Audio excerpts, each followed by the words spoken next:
Newton's universal law of gravitation भी थोड़ा देखा था, लेकिन मैं चाहता हूँ कि मैं डिटेल में एक्सप्लेन करूँ। और यहाँ तक हम लोगों ने टोटल पेज नंबर 3 तक तीनों केपलर्स लॉ पढ़ लिए थे।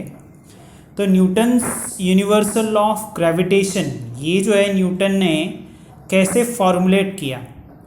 According to this theory, every object in the universe attract every other objects in a definite force, and the force is directly proportional to the product of the mass of the two objects and universally proportional to the square distance between the them. ये हम लोगों ने यहाँ पे देखा था कल भी। तो यहाँ पे ये मास m1 m2 और ये जो है m1 का AF फोर्स है, m2 का जो है F फोर्स है, दोनों का एक दूसरे का जो है that is force, that is gravitational force, और d is the distance between them. तो ये F is directly proportional to the m1 into m2 upon d square, और उसका g ग्रेविटेशनल कांस्टेंट है। फिर यहाँ पे ये जो एक्सप्लेनेशन है g का वैल्यू जो है, बाद में उसका फिर से g का वैल्यू कैलकुलेट करने के लिए भी यूज़ किया है। इसका g का जो वैल्यू आ जाता है अप्रॉक्सीमेटली, उन्होंने अर्थ का जो हेनरी कैवेंडिश ने फाइंड आउट किया है वो है 6.673 इंटू 10⁻⁻11 न्यूटन मीटर स्क्वायर पर किलोग्राम स्क्वायर। तो ये जो है ये उसने फाइंड आउट किया। मैंने पेज नंबर 4 और आगे वाला जो इक्वेशन है पेज नंबर 5, दूसरा जो है एक नोटबुक में उसको अच्छे से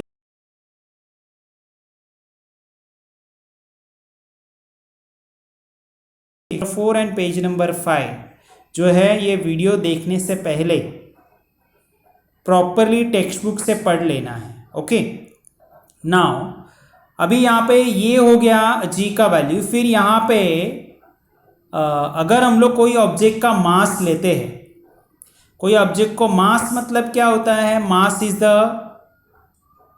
उसके अंदर जो मैटर है वो कितना भरा हुआ है।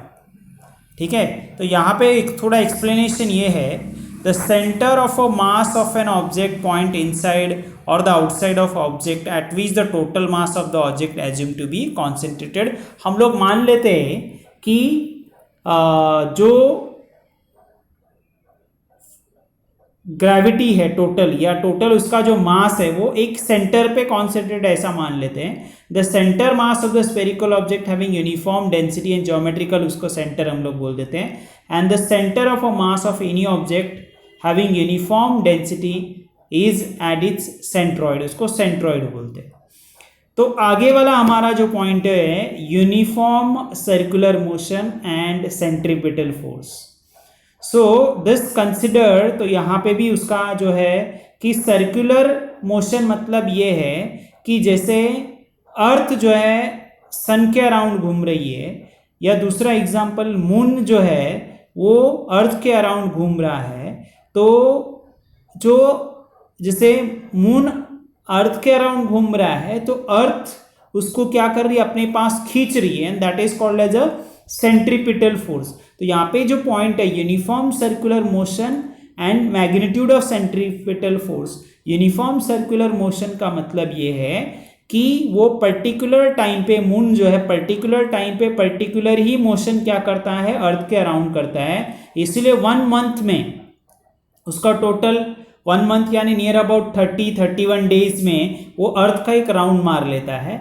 तो उसके हिसाब से वो यूनिफॉर्म सर्कुलर मोशन है। यूनिफॉर्म मतलब पर्टिकुलर टाइम में पर्टिकुलर डिस्टेंस ट्रैवल कर देता है, और हम लोग को इसी बेस के ऊपर जो है अर्थ कितना उसको खींच रही है, मैग्नीट्यूड ऑफ सेंट्रीपिटल फोर्स, वो न्यूटन ने कैसे यहाँ पे किया, तो उसके बारे में हम लोग पढ़ते हैं। तो यहाँ पे उसने फोर्स को डायरेक्ट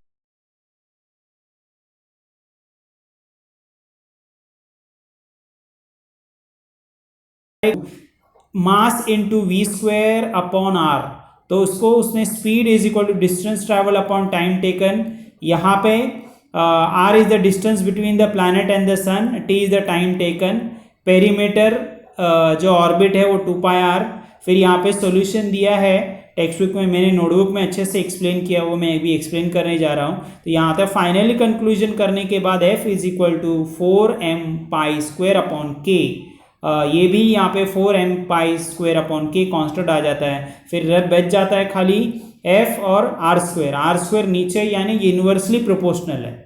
तो ये जो है ग्रेविटेशनल प्रोपोर्शन जो है, इसका मतलब यहाँ पे प्रूव हो जाता है कि न्यूटन्स ने ये प्रूव कर दिया, Newton identified this force, the force of gravity and postulated that inverse square law of gravitation.